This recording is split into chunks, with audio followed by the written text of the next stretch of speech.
Hi, welcome to my channel. Today's topic is anti-Parkinsonian drugs. Before moving to the drugs, let us quickly get the concept about the Parkinson's disease. So, this is Parkinson's disease is a progressive degenerative disorder.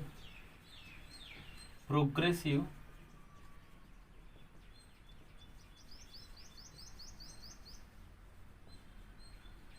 degenerative disorder.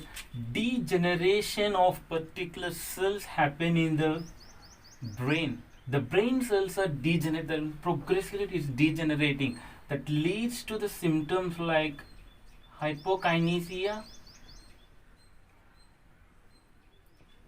rigidity of muscles, and tremors. You may observe in the Parkinson's disease patients. These are the primary symptoms you can observe in the Parkinson's disease. So, the main motive of this particular drugs is to decrease the symptoms of hypokinesia, rigidity, tremors, and secondary symptoms like learning, memory, handwriting, etc. Okay, there is no specific drug to cure the Parkinson's disease. The scientist has developed the drugs to decrease the symptoms of Parkinson's disease and to prolong their life for a while. Okay, let's quickly move to the drugs. So this is about the, so if you want to check the pathophysiology of Parkinson's disease, means check my YouTube channel, the videos I have uploaded about the pathophysiology of Parkinson's disease.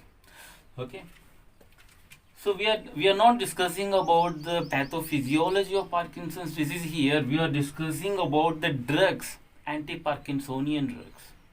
Okay, so I can tell brief concept about the pathophysiology. So how these symptoms will occur means excess excitatory neurotransmitter signals. The specific neurotransmitter is glutamate. So whenever in your body glutamate signal happen excessively, that leads to neuronal death.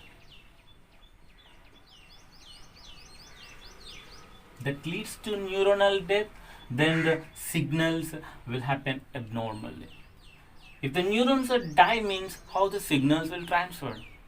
Okay, due to the excess, the glutamate neurotransmitter is excitatory neurotransmitter. Whenever the excess glutamate signal happens, that leads to neuronal death by inducing calcium overload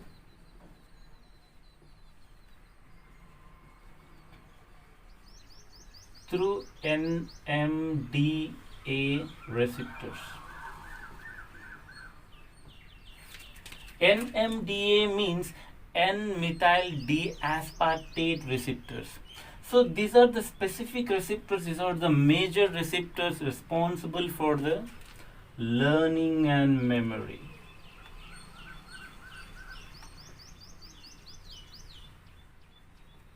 Okay, NMDA receptors is one of the glutamate receptors.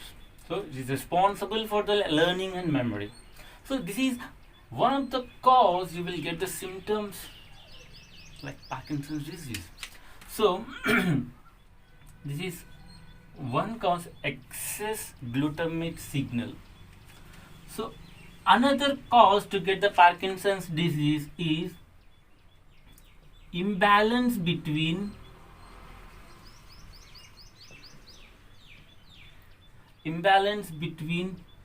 dopamine and acetylcholine neurotransmitters. Whenever the imbalance between the dopamine and acetylcholine neurotransmitters happens in your body, that leads to this type of symptoms: hypokinesia, rigidity, tremors. So hypokinesia means the movement when the movement of your body will become slow.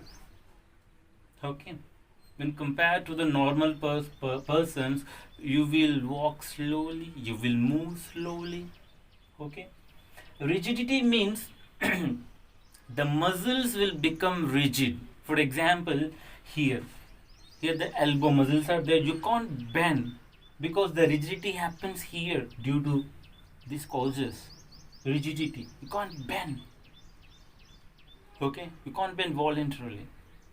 Then tremors, involuntary shaking, involuntary movement will happen. If you see the old peoples, they will shake like this, right? Involuntary shakings, that is nothing but the tremors, involuntary shakings. So mostly this Parkinson's disease will occur in old peoples. Whenever the degenerations of cells will happen, at that time the signals will imbalance, then you will get the Parkinson's disease. So Parkinson is one of the scientists, he discovered this thing in the body. That's why the higher authorities, they kept for the disease name is Parkinson's disease only. Okay. So let us quickly move to the drug classifications. So this is about the causes of Parkinson's disease. Okay, imbalance between the dopamine and acetylcholine and excitatory glutamate neurotransmitters. Okay, excess signaling molecule, excess signal by the glutamates. So you have to remember what are the neurotransmitters responsible to get the Parkinson's disease. One is imbalance of dopamine neurotransmitters or imbalance of acetylcholine neurotransmitters, and one of the excitatory neurotransmitter like glutamate, excess release of glutamate. Okay, and sometimes GABA, butyric acid also responsible for getting the Parkinson's disease. So if you see the pathophysiology of the Parkinson's disease, all these neurotransmitters are responsible to get the symptoms or to get the Parkinson's disease. Okay. So this is about the cause of Parkinson's disease.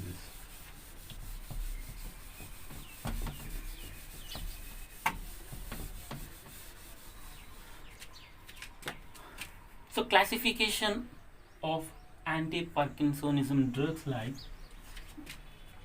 first dopamine precursor. So I'll make a classification first and I will explain later.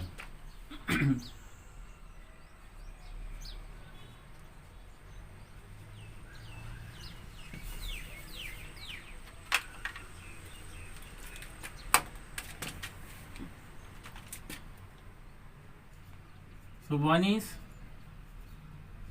dopamine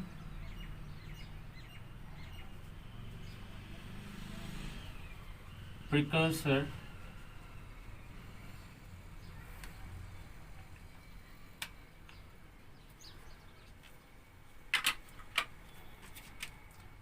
levodopa, levo form of dopamine. So another COMT inhibitors. So this symbol is inhibitors. Okay. Ketocol O methyl transferase inhibitors like tolcapone,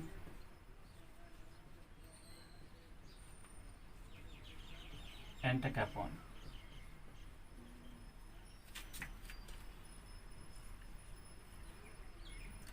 So peripheral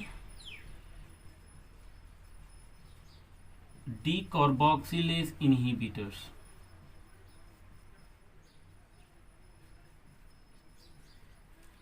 Peripheral decarboxylase inhibitors, the drugs are carbidopa,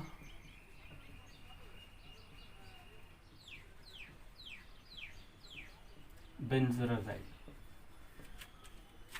Okay. So dopaminergic,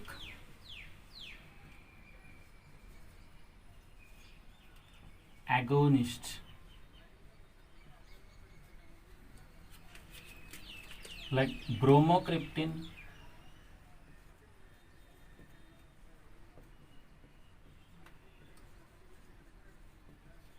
ropinirole. So this is a dopaminergic agonist. Okay, then dopamine facilitators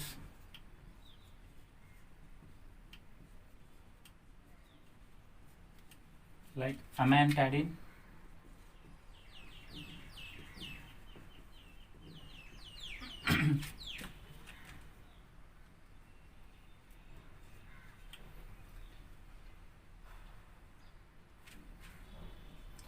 monoamine oxidase inhibitors like salicylic.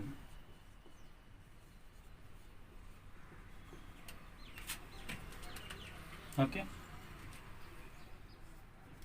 and antihistamines like promethazine,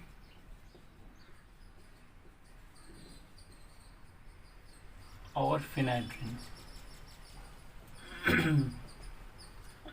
Promethazine or phenadrine.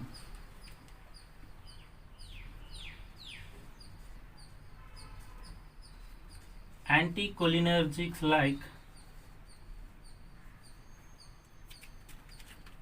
procyclidine,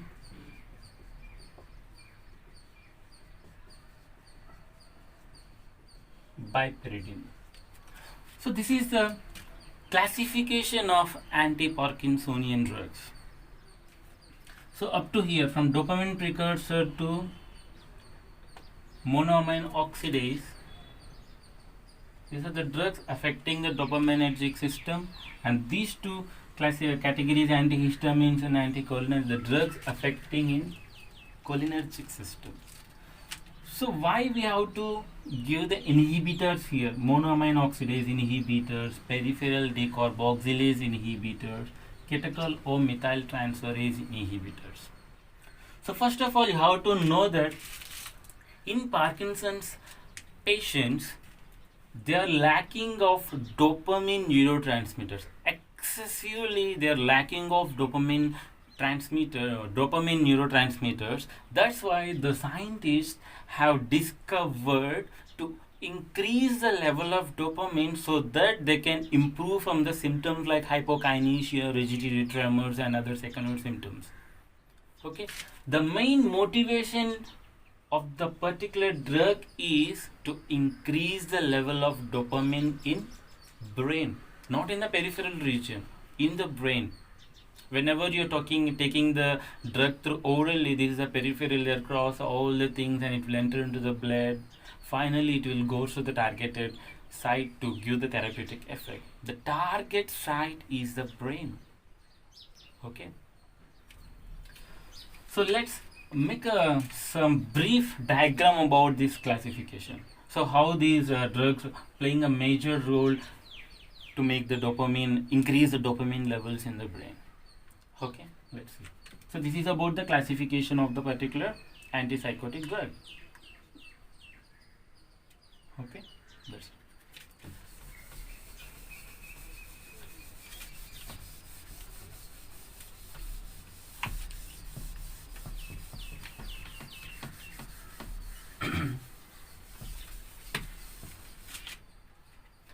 So I'll make a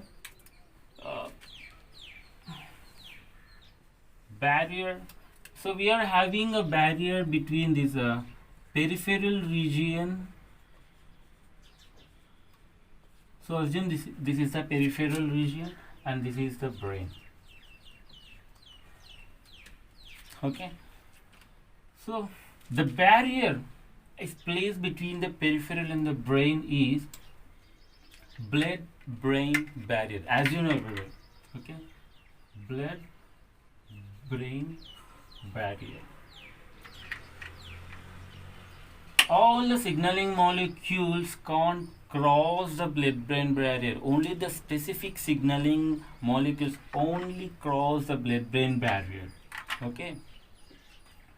So you have taken the dopamine precursor drug levodopa.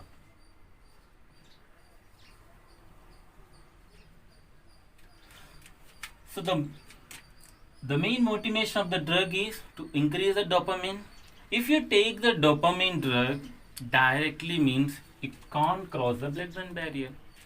The particular structure of dopamine uh, can't allow these blood-brain barrier to can't penetrate this blood-brain barrier and to reach the targeted site and increase the dopamine levels.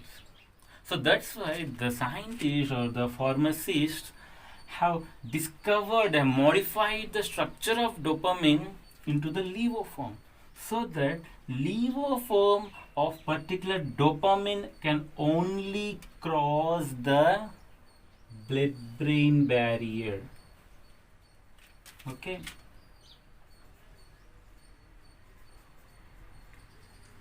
And finally it converts to dopamine.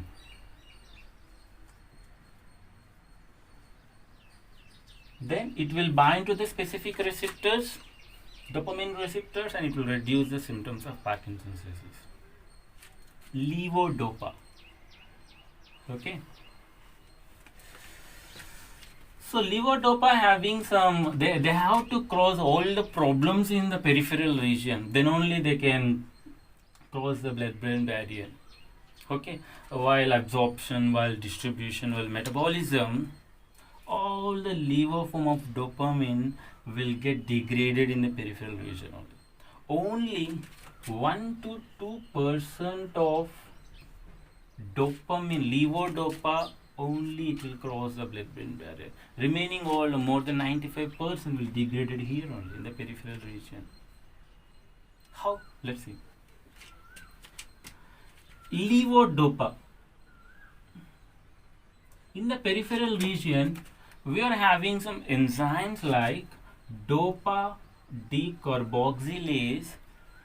By using this enzyme, whenever you are taking the levodopa, this particular enzyme will convert levodopa to dopamine in the peripheral region itself. So whenever the conversions happen to the dopamine, dopamine can't cross the blood-brain barrier, no therapeutic effect will happen here.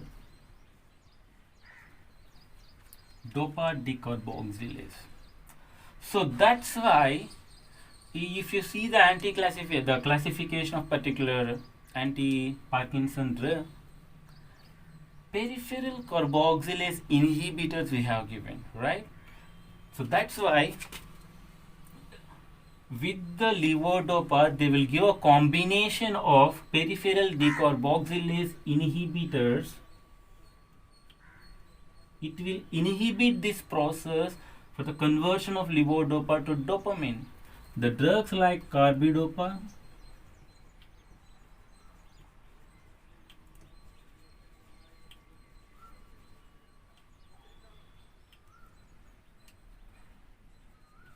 benzerazide.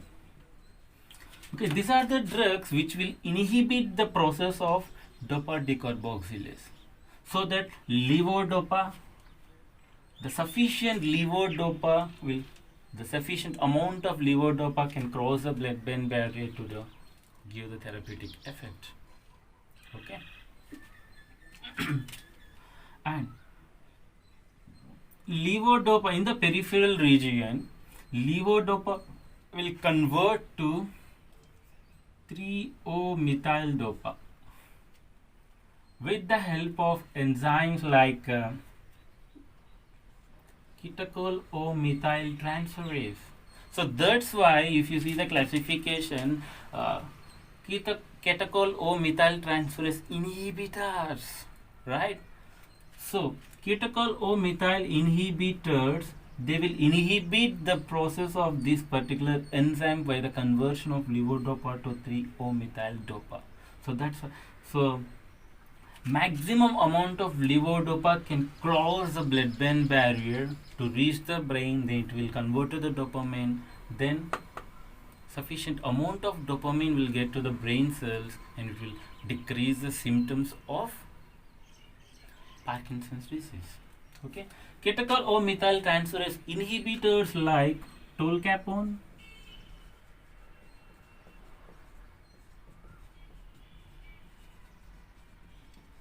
and tuck upon. So what the other drug classifications like catecholomethyltransferase, decarboxylase, dopa decarboxylase inhibitors, they are assisting to the dopamine precursors levodopa, but preventing the conversions from levodopa to dopamine or levodopa to 3-O-methyl-dopa. They are preventing these conversions. So only the levo form of dopamine will cross the blood-brain barrier to reach the targeted site to decrease the symptoms of Parkinson's disease. Okay. Then, so here we are getting sufficient amount of dopamine. So we'll reduce the symptoms or will deplete the symptoms of Parkinson's disease. Okay. Dopamine will not stay for a long time in the brain. After conversion of dopamine, again the metabolites will create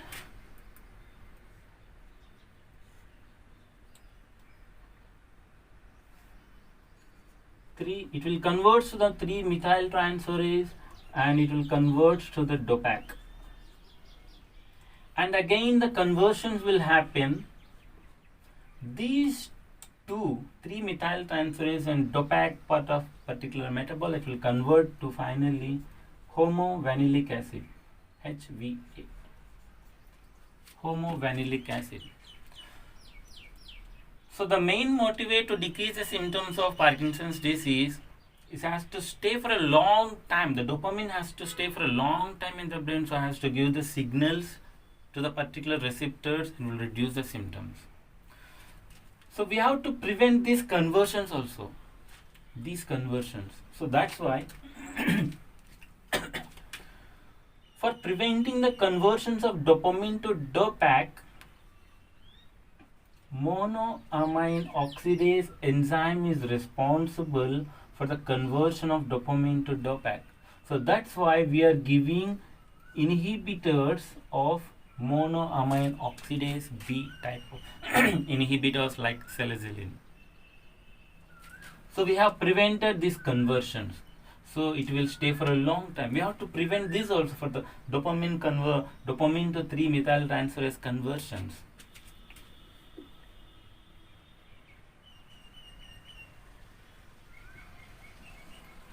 So this is the enzyme is responsible for the conversion of 3-methyltransferase. So we are giving here catechol-O-methyltransferase inhibitors. So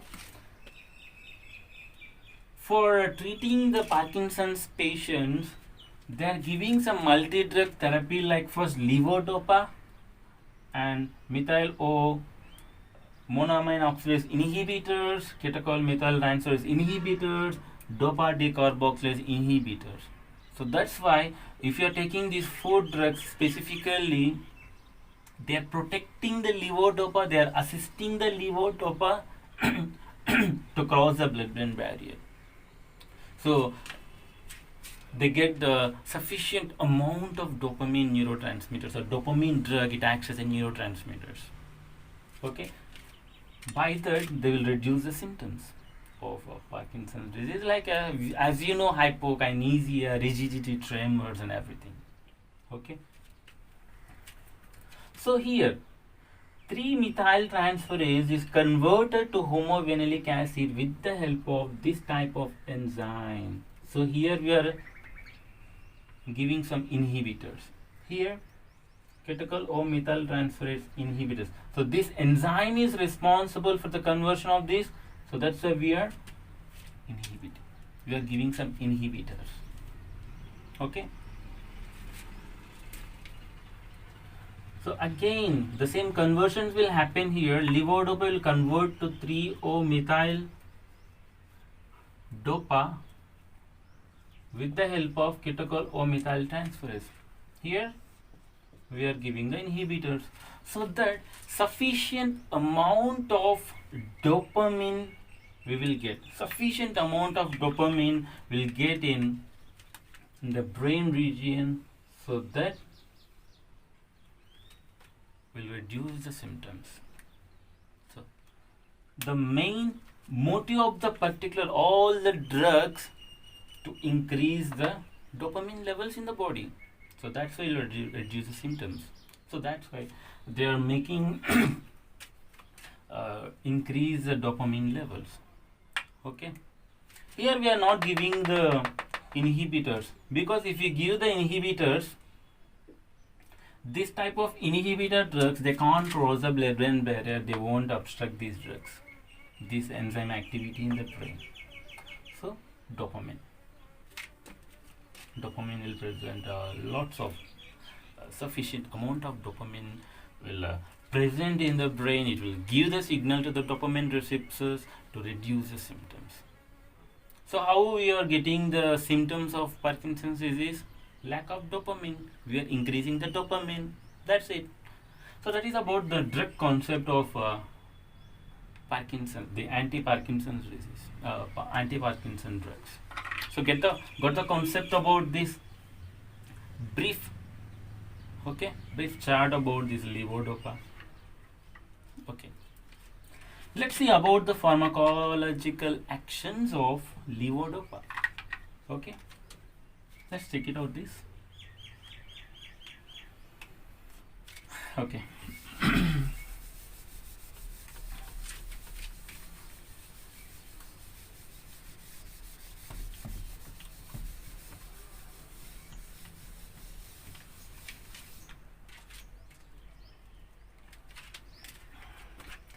Let's see some pharmacological actions of levodopa. So I'll make it as L-dopa here, levodopa. So this is the main drug to reduce the symptoms of Parkinson's disease. So that's why we are discussing about this levodopa specifically.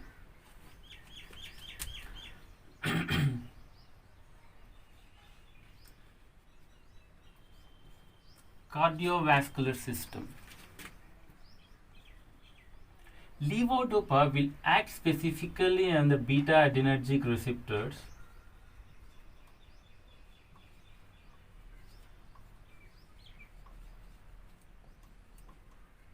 we'll get some postural, it leads to postural hypotension.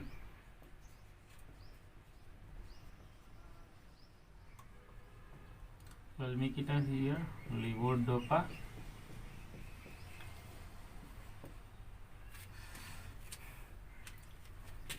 Levodopa will convert to dopamine in the peripheral region also, okay, with the help of some enzymes, a dopa decarboxylase. Then the dopamine will go and activate in the beta adrenergic receptors. It will act on the beta adrenergic receptors, will get some hypotension.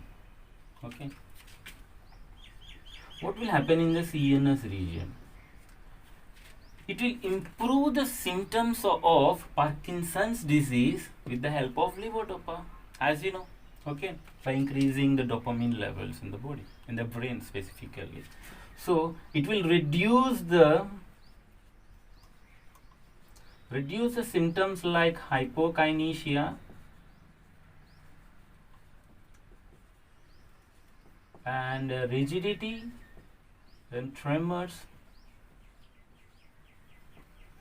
Okay, first it will resolve these two symptoms, hypokinesia and rigidity, and later it will resolve the tremors also. These are the primary symptoms of Parkinson's disease. It will also reduce the secondary symptoms like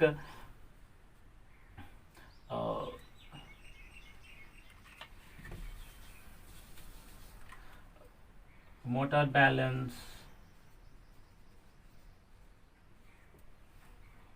okay, gait. It will reduce all the symptoms like this, and facial expressions will get normalized,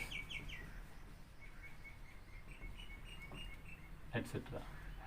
All these symptoms get normalized. And levodopa will act on endocrine system also.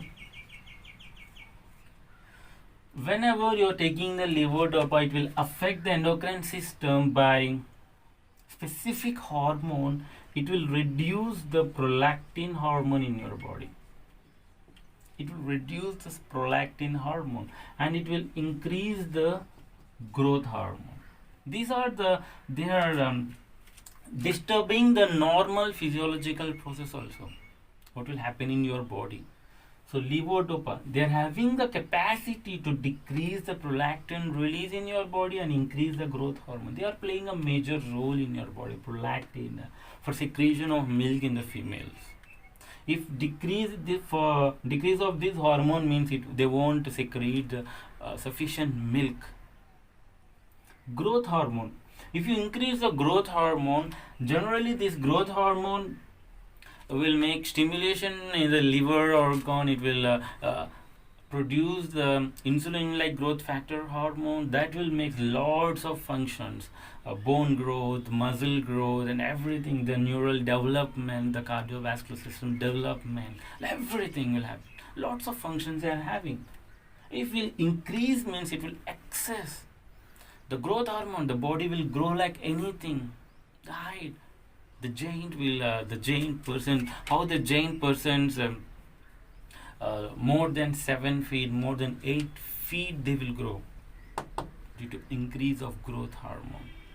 Abnormal excess release of growth hormone leads to that particular condition. Okay, and it will affect lots of organs also. So it will affect the endocrine system. Specifically, it will decrease the prolactin hormone release and increase the growth hormone release also. So these are some specific pharmacological actions you can observe by taking the levodopa. And specifically, it will act on CTZ area, chemo trigger zone, because dopamine, right? Dopamine receptors are also present in this area, which is responsible for nausea and vomiting. So you may get the side effect of levodopa, nausea and vomiting. Okay, you may get side effect like postural hypotension. You may get a side effect like decreasing prolactin and releasing growth hormone. What are the biological responses they will give? It will reduce all the responses. Okay, these are about some pharmacological actions you can observe by taking this levodopa. Okay, these are for the pharmacological actions of levodopa. Let's see some side effects.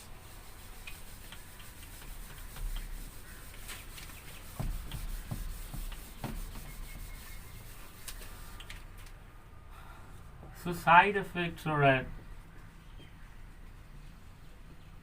chemo trigger zone. You may observe nausea and vomiting as a side effect. Okay, you may get some hypertension.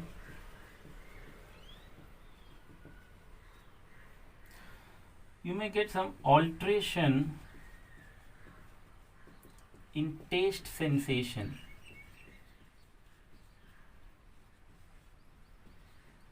Alteration in taste sensation. You will get some. You can't sense the taste of particular food while taking this levodopa. You will get some side effects. Okay. You may get some cardiac arrhythmias.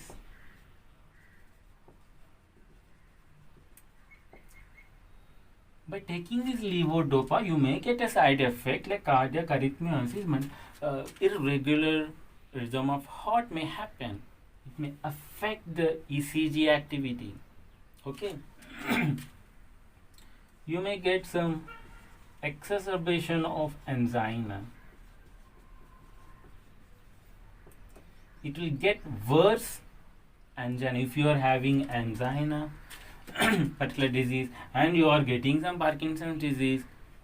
Mostly the old people you will get, right? All the cells will get degenerated. The old person will most prominent to get the heart attacks or any type of heart disorders. For example, you may get angina, and again the condition, the Parkinson's disease, you may get the exacerbation of angina, the get worsening of angina, lack of blood supply to the heart. It may lead to the emergency condition. Okay. So that's why all the doctors, they will make a point or specific make a point on dose. They will check the patient's history and they will decide the dose of levodopa. Okay, so these are some side effects you may observe in the initial therapy. Initial therapy of levodopa, you may get these side effects. So when prolonged, you will get some side effects in the prolonged therapy also. Prolonged therapy, behavioral effects you may observe.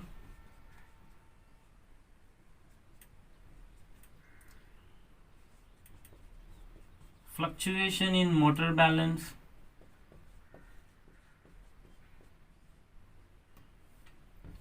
fluctuation in motor performance, and abnormal movements you may observe.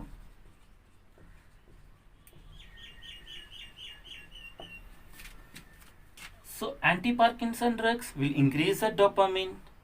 Prolonged therapy, lots of excess dopamine levels in the body, which leads to the psychosis. Behavioral effect, mental confusion, hallucinations you will observe, delusions. Prolonged therapy, it leads to excess release of dopamine. Okay, behavioral effects. And the fluctuations in motor performance and abnormal movements. If excess release of dopamine also, you may get some abnormal movements. Because these are some side effects you may observe. Initially you may observe this, and prolonged therapy you may observe these side effects. Okay.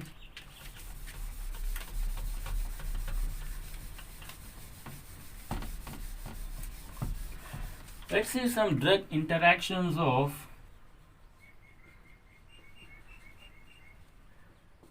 levodopa. See,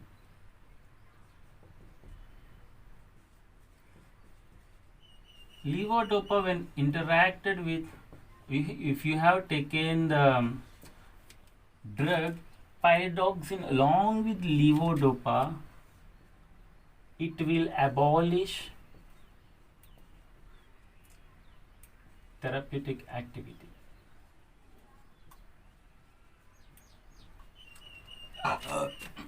Levodopa, whenever you have taken the levodopa along with pyridoxine drug, you will get abolition of particular levodopa therapeutic activity by enhancing the carboxylase enzyme activity. So if you remember the brief chart of levodopa in the peripheral region and the brain part, in the peripheral region, levodopa dopa decarboxylase enzyme, with the help of that enzyme, it will convert to dopamine, right? It will abolish the therapeutic activity. It will, while taking of these two drugs, along with these two drugs, you may enhance the carboxylic activity. Okay, decarboxylation will happen to this levodopa. Then it will convert to dopamine in the peripheral part. Sufficient amount of dopamine will not cross the blood-brain barrier. You may get abolitions of therapeutic activity. Okay, you may not get the therapeutic activity of levodopa. So, whenever you have taken this levodopa with anti-hypertension drugs,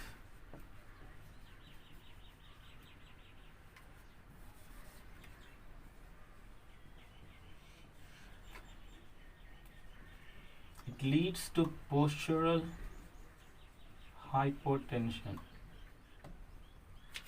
Okay.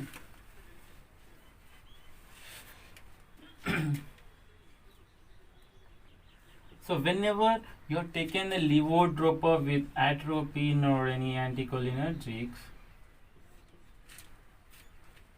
it will decrease the absorption of levodopa. Okay.